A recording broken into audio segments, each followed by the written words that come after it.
Bonjour. Tout d'abord, je tiens à remercier Ama Forcal de m'avoir invité pour participer à son 28e congrès et partager notre expérience.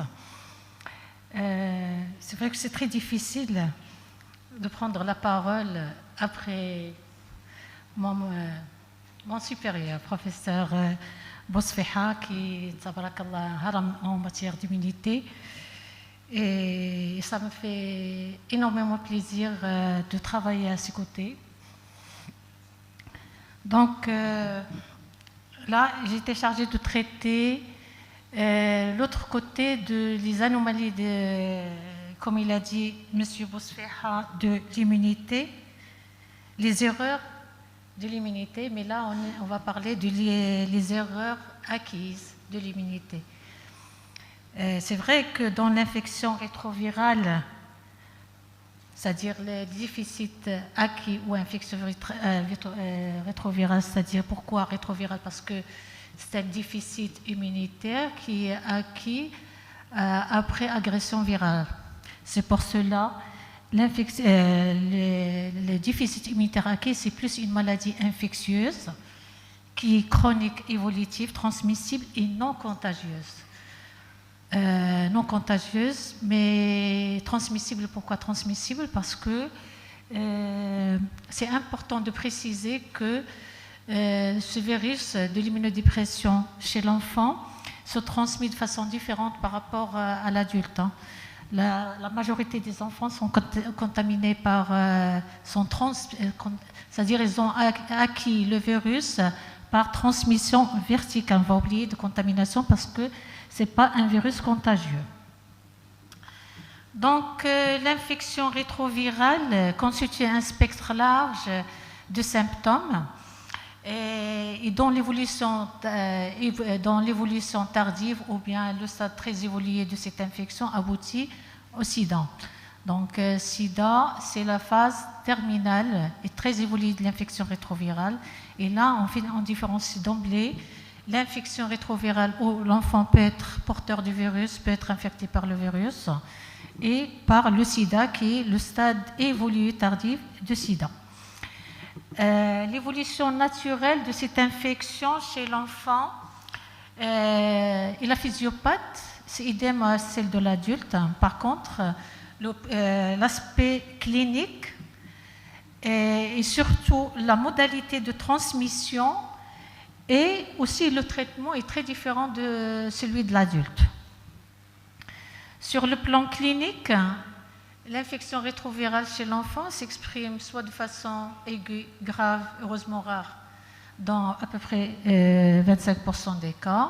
Sinon, dans 75% des cas, cette infection rétrovirale chez l'enfant se manifeste progressivement et se révèle de façon chronique. Le pronostic de l'infection rétrovirale chez l'enfant est dominé par, bien sûr, l'apparition, comme tout problème d'immunité, par l'apparition des infections opportunistes qui se greffent quand il y a un problème important de l'immunité, surtout une immunodépression sévère. L'infection rétrovirale, elle est due à un virus. Heureusement, le côté positif, c'est qu'il est dû à un virus qui est très sensible au traitement, à la trithérapie. Et cette trithérapie a pu améliorer de façon très significative le pronostic de cette infection où maintenant les enfants infectés sont pris très tôt et traités correctement. Ils peuvent évoluer favorablement, ils peuvent survivre jusqu'à l'âge adulte. Néanmoins, malgré que la thérapie a pu améliorer le pronostic, l'infection rétrovirale chez l'enfant garde le problème de l'intégration de cet enfant infecté dans la société. Donc c'est pour cela l'infection rétrovirale chez l'enfant, pour le moment, c'est plus une maladie sociale qu'une maladie médicale infectieuse.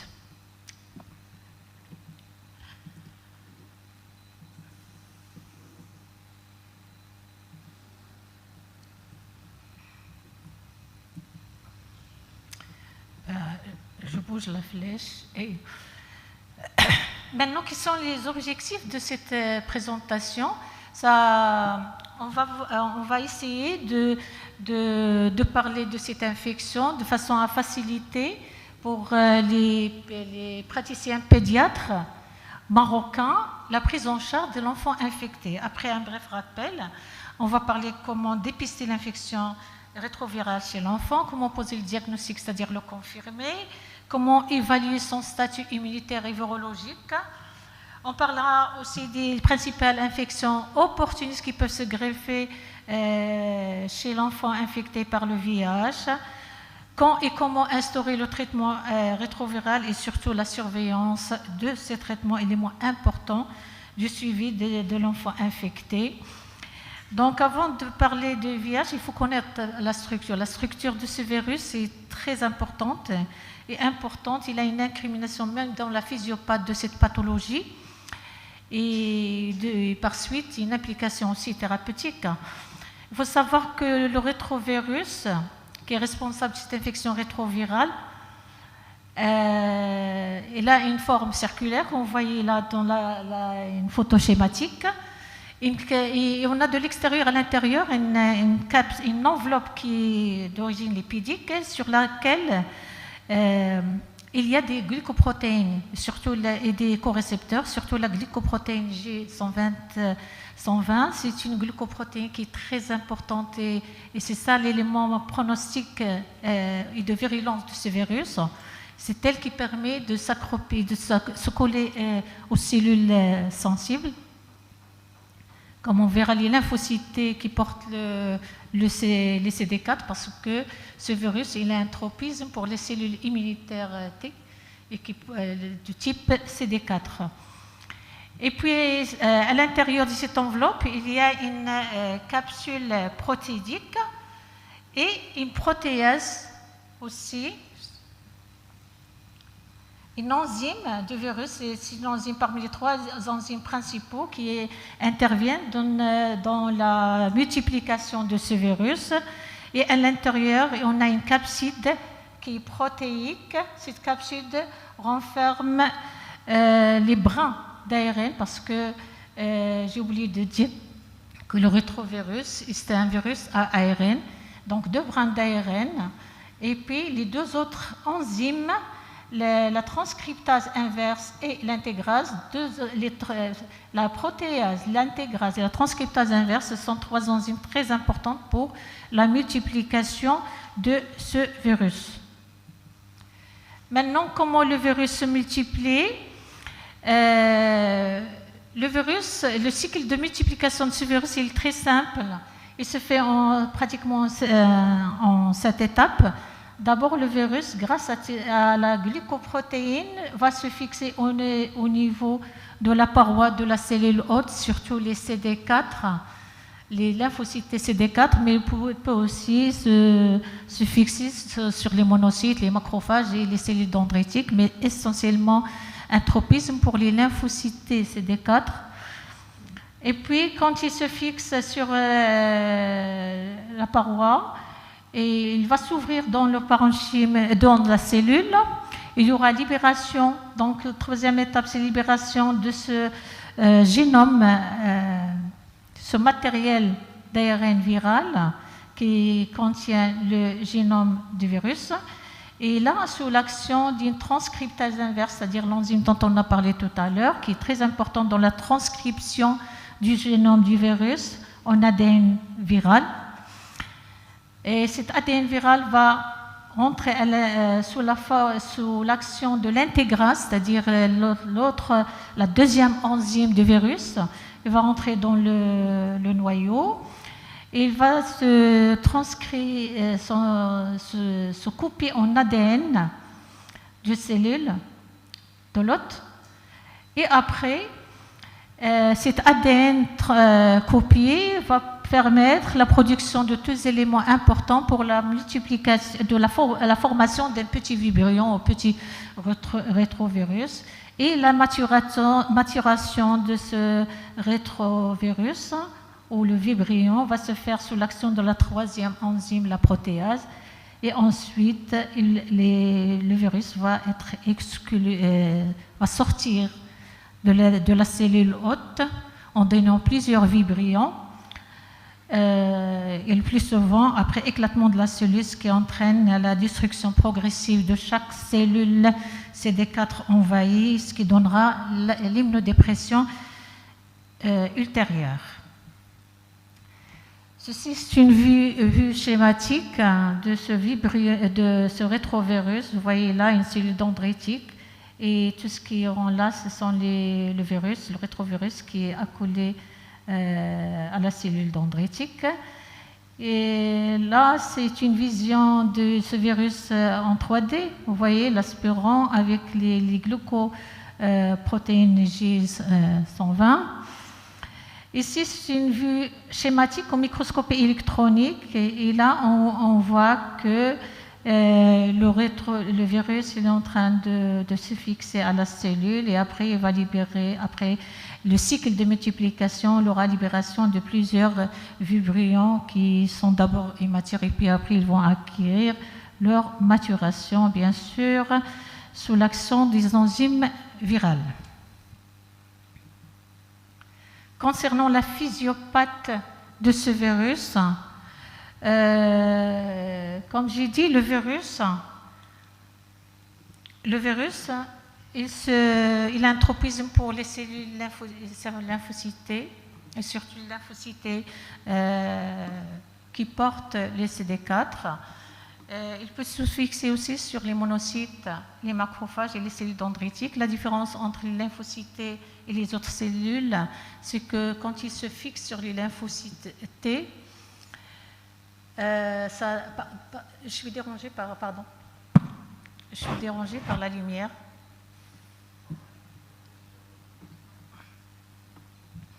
Donc, quand il se fixe sur les lymphocytes, merci, beaucoup mieux.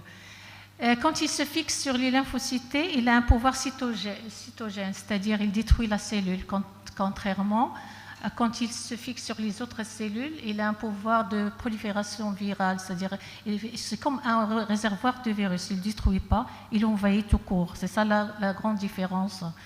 Et qui sait, peut-être dans l'infection rétrovirale ou le déficit acquis, c'est pas comme a dit le professeur Bousfiha, erreur innée de l'immunité, les erreurs, c'est-à-dire parce que parfois il y a le déficit et puis il y a peut-être des cellules immunitaires qui peuvent travailler plus.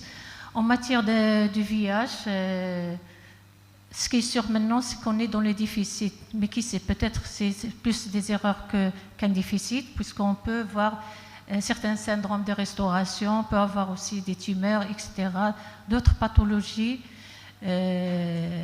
associées chez l'enfant VIH.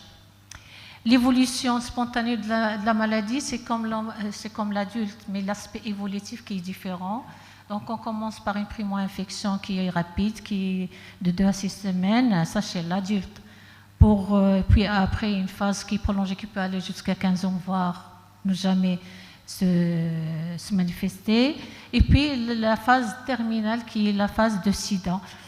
Chez l'enfant, l'évolution est tout à fait différente et elle dépend essentiellement du moment de la transmission de ce virus, sachant que la transmission de ce virus se fait en périnatal, c'est-à-dire avant l'accouchement, au moment de l'accouchement et après l'accouchement.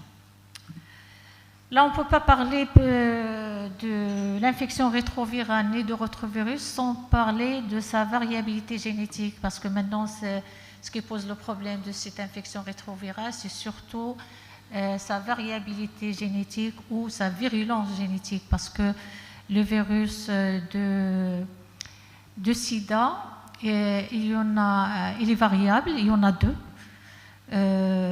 types essentiellement, le type 1 et le type 2. Dans le contexte africain, c'est surtout le type 2. Dans notre contexte, c'est surtout, et mondialement, c'est le type 1. Et le type 1, il y a plusieurs types. D'accord? Il y a le groupe M, le groupe O et le groupe N, qui est non M, non O. Quand M, c'est le majoritaire. Et même ce groupe majoritaire, il y a du sous-groupe. C'est ça qui pose le problème de l'infection rétrovirale. Pourquoi? Parce que il y a dans la multiplication, dans l'apparition des vibrilons, il y a l'enzyme qui fait mal son travail et aboutit à la formation de certains variants qui peuvent être parfois très virulents. C'est le cas du sous-groupe B. Le sous-groupe B qui commence récemment à être virulent. Et avant, on rattachait la virulence, c'est-à-dire la gravité du tableau clinique à l'hôte, c'est-à-dire le terrain. Et maintenant, il s'est avéré que c'est plus la virulence du virus qui est un élément important de la gravité du tableau et pas le terrain, c'est-à-dire l'hôte. Pour la transmission du VIH chez l'enfant, la transmission est pratique exclusivement par voie verticale de la maman à l'enfant. Il peut être transmis, ce qui est sûr, c'est qu'en fin de grossesse, et au moment de l'accouchement, et parfois juste après l'accouchement, surtout par l'allaitement, on voit le risque de contamination qui peut aller jusqu'à 15%. Et ce pourcentage dépend... Et ce pourcentage dépend aussi de la charge virale de la maman et quand est-ce qu'elle a eu la séroconversion. Parce qu'il y a des femmes qui se positivent et font la séroconversion en fin de grossesse, voire même après l'accouchement.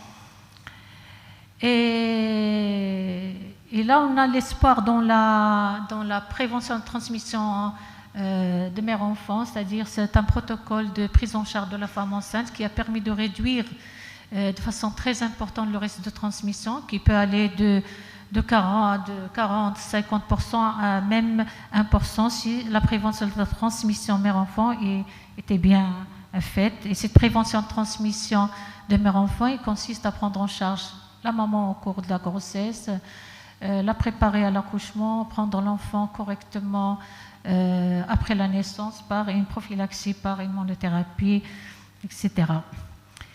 Maintenant, les facteurs de risque de la transmission du virus de la maman à l'enfant dépendent de la séroconversion pendant la grossesse et l'allaitement, la concentration plasmatique de l'ARN viral élevée chez la maman. Bien sûr, une maman avec une charge virale très importante, il y a un risque très accru de la transmission du virus à l'enfant. Les stades cliniques de l'infection chez la maman et aussi le taux bas de CD4 qui informe sur l'immunodépression chez la mère. D'autres moyens de transmission, mais qui restent rares, c'est les transfusions et l'abus sexuel. Mais la principale transmission du virus à l'enfant, c'est une transmission qui est verticale mère-enfant.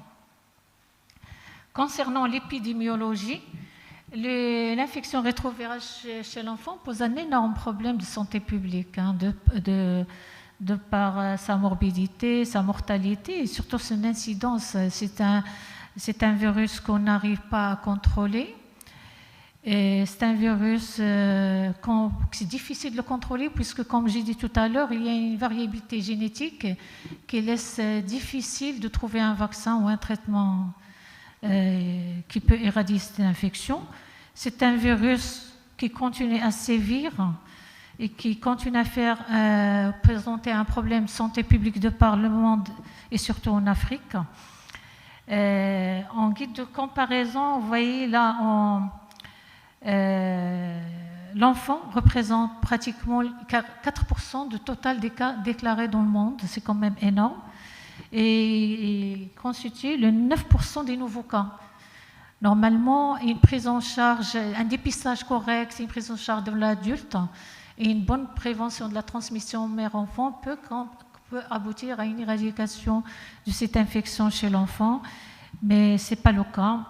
Et là, comme montre ce graphique, cette incidence après l'épidémie de Covid, on a vu qu'il y a eu une incidence qui commence à échapper au contrôle.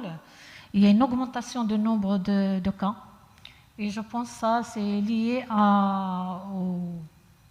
au confinement et tout ça. La PTME n'a pas été respectée, les personnes adultes n'ont pas été dépistées ou bien dépistées et non traitées. tout ça peut contribuer, peut expliquer cette incidence qui est en nette augmentation.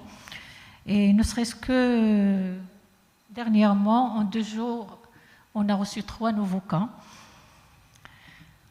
Donc maintenant, sur le plan clinique, comment dépister le VIH chez l'enfant? Quand est-ce qu'on dépiste le VIH? On ne prend pas n'importe quel enfant et on fait la recherche de VIH. Comme il a dit M. Bosfeha, toute infection anormalement sévère doit faire suspecter anormalement sévère par sa fréquence, par sa sévérité, par sa récurrence, doit faire rechercher un problème d'immunité, et la logique veut qu'on commence toujours par rechercher un problème d'immunité acquise, c'est-à-dire l'infection rétrovirale. Ça, c'est dans les recommandations. Il faut toujours explorer, écarter l'infection acquise. Pourquoi il faut écarter l'infection acquise? Parce qu'il y a une implication thérapeutique et le pronostic dépend de la précocité du traitement et la rapidité de ce traitement. Et le traitement, il est disponible, il est efficace.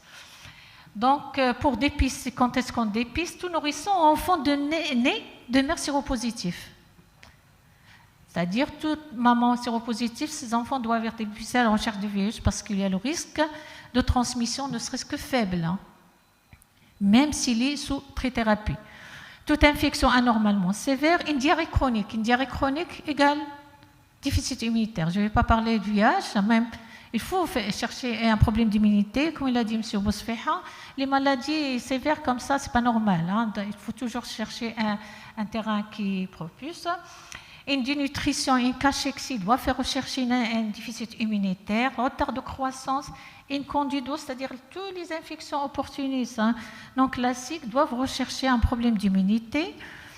Une parotidite récidivante et chronique. Là, j'ai dit parotidite récidivante et chronique, pas le premier épisode de parotite. Les parotidites récurrentes, récidivantes, chroniques doivent faire chercher une infection rétrovirale.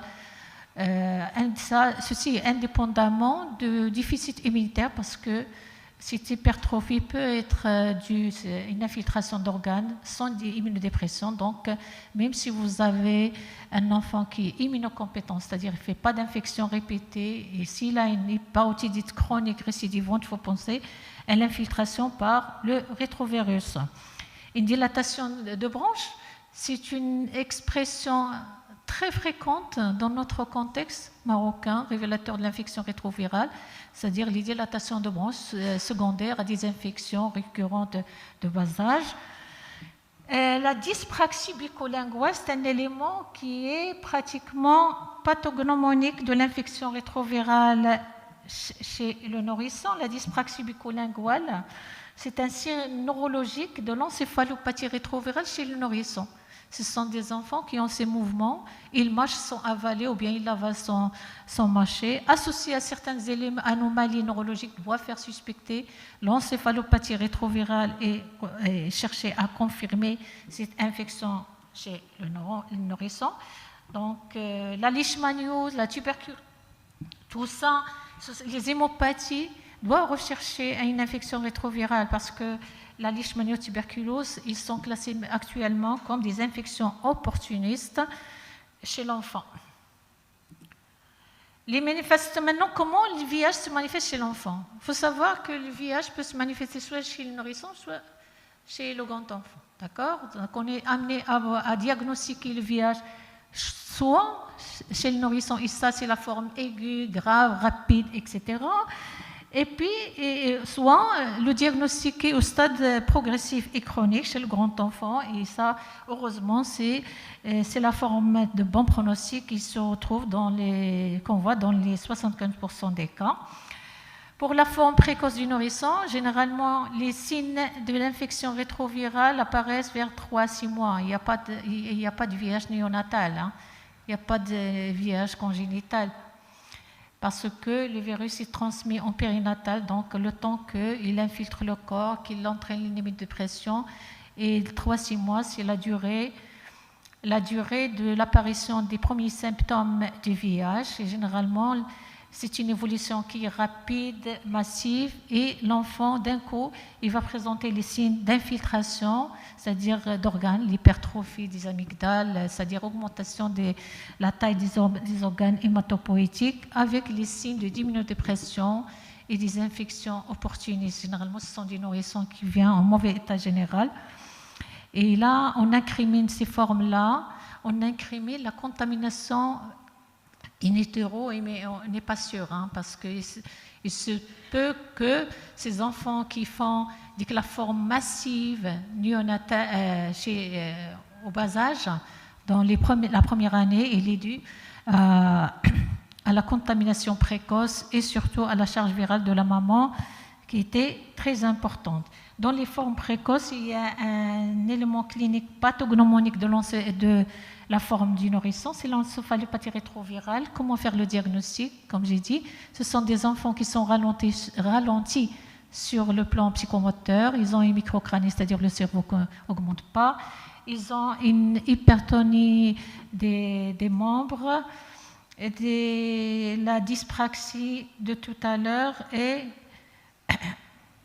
des signes radiologiques d'atrophie cérébrale. C'est une urgence thérapeutique. Quand vous avez un nourrisson qui est une encéphalopathie, c'est une véritable urgence thérapeutique parce que ce n'est pas une infection opportuniste, mais c'est une affection qui va s'améliorer par le traitement rétroviral. Là, c'est l'expérience d'un nourrisson de 5 mois qui a été... on ne connaissait pas aucun profil chez les parents, qu'on reçoit hypotrophe et en détresse respiratoire. On était et là, à la radio, on a une pneumonie, comme vous voyez là, et probablement une pneumonie. Il a aussi probablement une adénopathie. Est-ce que ce n'est pas une tuberculose? Et à l'examen, vous voyez le début du milieu buccal. Donc, vous avez l'hypotrophie, et il avait en même temps une dyspraxie, la spasticité des 4 membres et le foyer pneumonique, tout ça oriente vers un déficit immunitaire et chose qui a été confirmée par le bilan. Ça, c'est un autre enfant là, de 8 mois qu'on a admis pour hypotrophie avec détresse respiratoire, atteinte bilatérale, il y a contagion tuberculeuse chez les parents. Et là, cliniquement, il avait les signes d'encéphalopathie. Là aussi, on fait le bilan et on confirme le VIH avec une charge virale qui est très importante et des CD4, sachant que le profil virologique des parents inconnus, donc c'est un diagnostic qui est rétrospectif chez les parents. On diagnostique, malheureusement dans notre contexte, on est toujours dans ce stade de faire le diagnostic chez l'enfant et remonter aux parents. Ça, c'est un bébé qu'on vient d'admettre il y a 2-3 jours, détresse respiratoire, hypotrophie, 2 mois avec 3,5 kg. La mère, elle est décédée 3 jours auparavant. L'exploration est en cours et on pense au VIH. On a fait un test rapide négatif, mais ça ne veut rien dire. Vous savez, chez le petit, là, on est en train de compléter les investigations, mais on est orienté vers une tuberculose, probablement sur un terrain particulier, parce que la maman, elle est décédée dans un tableau X. Elle était fatiguée, malade et est décédée brutalement. Les formes progressives de l'enfant, heureusement, de bons pronostics, ils sont les plus fréquentes. Donc, dans les formes progressives, l'enfant développe l'infection rétrovirale de façon progressive. Ça commence par l'infiltration, l'augmentation des organes. Sachez qu'en matière de VIH, tous les organes du corps peuvent être infiltrés. Entre autres, le cœur, le rein, tout. Même le grand enfant peut faire l'encéphalopathie. Ce n'est pas l'encéphalitis, mais l'encéphalopathie rétrovirale avec des troubles cognitifs, troubles de comportement. Il faut être très vigilant. Tout enfant qui a un problème de scolarité et de troubles cognitifs, il faut pousser les investigations, chercher s'il n'est pas porteur d'une infection rétrovirale. Ici, le cas d'une cardiomyopathie chez un enfant. Donc, devant toute cardiomyopathie, il faut chercher le VIH. Pneumonie bilatérale, aussi doit faire rechercher les VIH. Ça, c'est les tableaux cliniques qui peuvent révéler le VIH chez le grand enfant. Hein. Ici, une atteinte interstitielle, bilatérale, ce qu'on appelle en dehors de la tuberculose. Hein. C'est une LIP, c'est-à-dire une infiltration lymphocytaire, pneumopathie lymphoïde chronique interstitielle, rentrant dans le cadre de VIH, c'est-à-dire l'interstitium qui est envahi par le virus ou bien les cellules lymphocytaires contaminées. Et là, c'est un tableau, la LIP, c'est un tableau qui est type pathognomonique de l'infection rétrovirale chez l'enfant. On ne voit que dans le VIH. Ici, le cas d'un enfant qui a été admis, malheureusement, on voit toujours ces cas-là, 14 ans, consulte pour une cachexie, diarrhée chronique, on pense au VIH, on confirme par les sérologies. Et là, vous voyez, on voit toujours ces cas-là, mais cet enfant fait exception parce qu'il y a un contexte social très particulier. Ici, pour enfants, diagnostic récent, enfant qui consulte pour retard de croissance avec des douleurs thoraciques. On fait une radio, un foyer pneumonique basal gauche, sérologie VIH positif. 3 ans, gène respiratoire avec les antécédents des lésions vésiculeuses herpétiques ou varicelleuses. Et là aussi, sérologie positive. Tous ces malades, on n'avait pas le profil des parents. Hein. Ici, c'est un cas de teigne sur contexte de VIH et atteinte par les molluscums. Enfant qui consulte pour un bilan d'une dilatation de branche avec des signes d'insuffisance respiratoire et on remonte les explorations, il se retrouve avec une infection rétrovirale, alors qu'ils peuvent être chopés au tout début.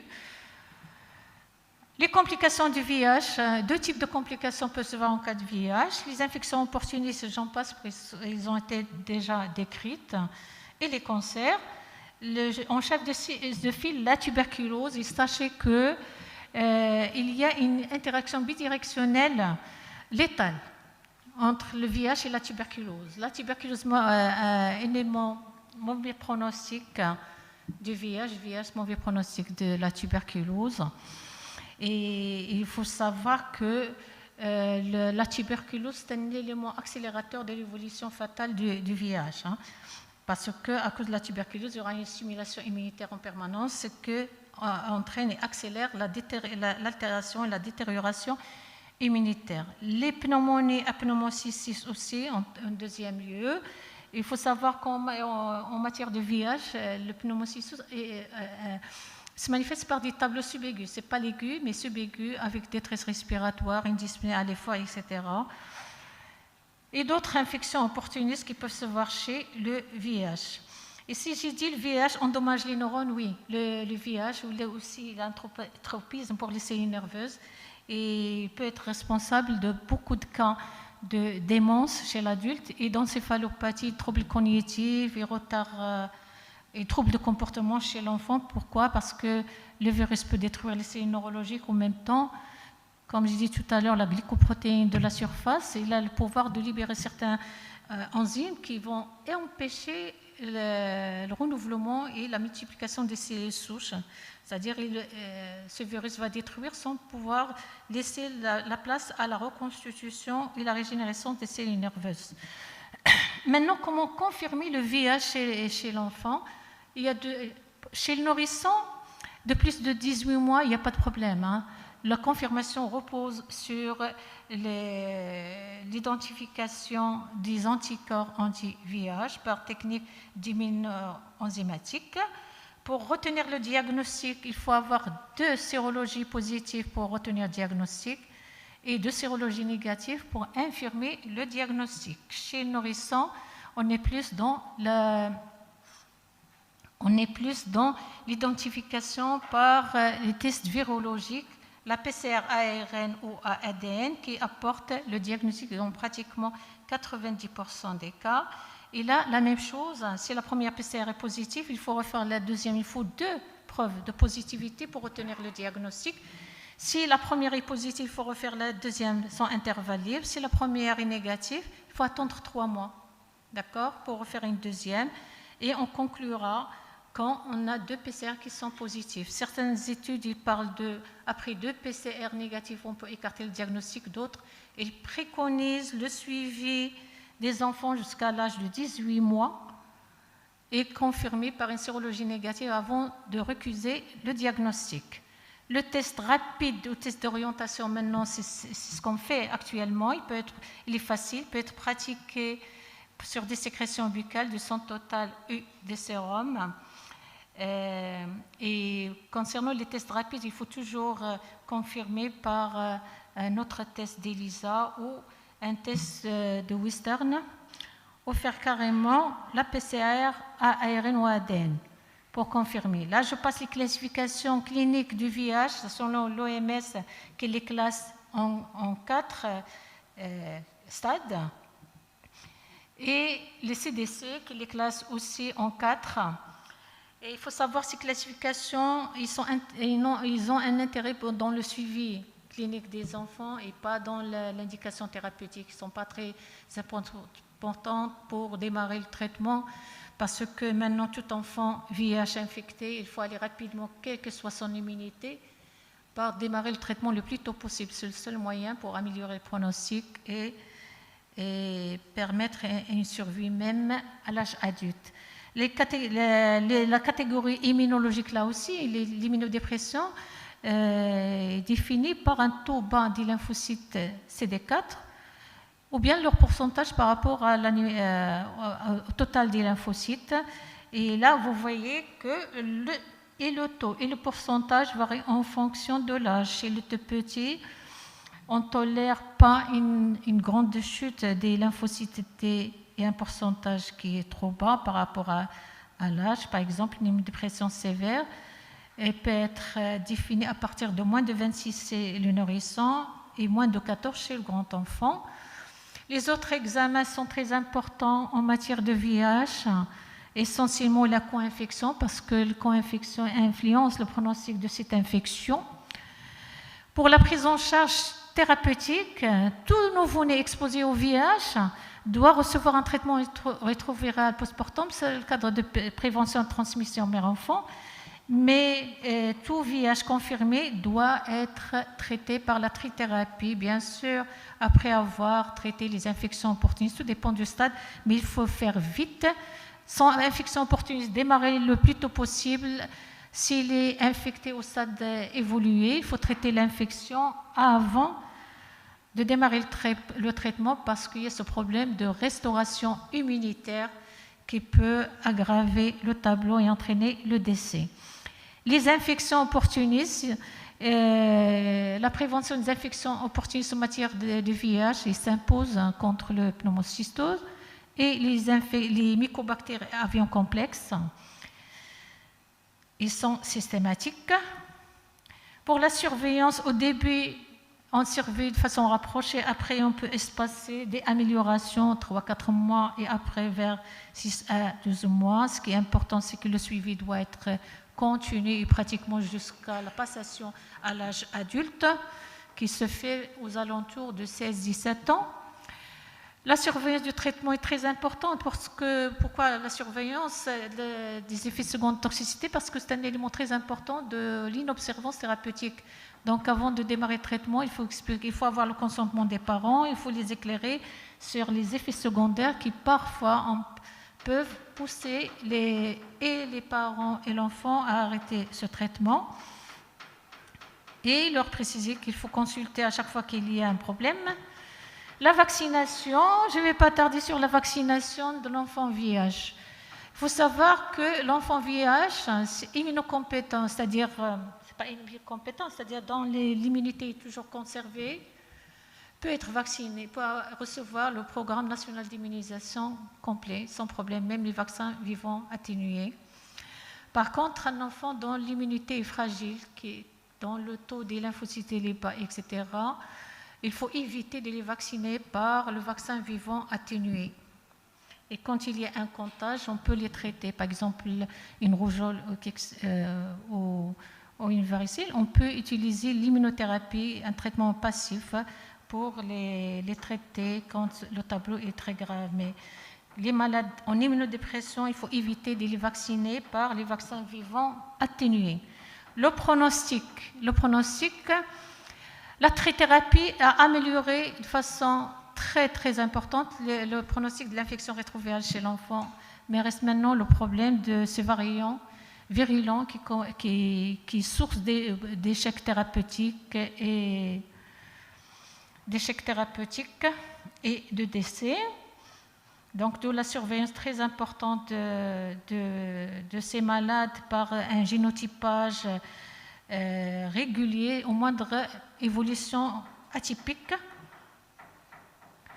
Le calendrier de dépistage du VIH en cas de risque élevé, là, je passe.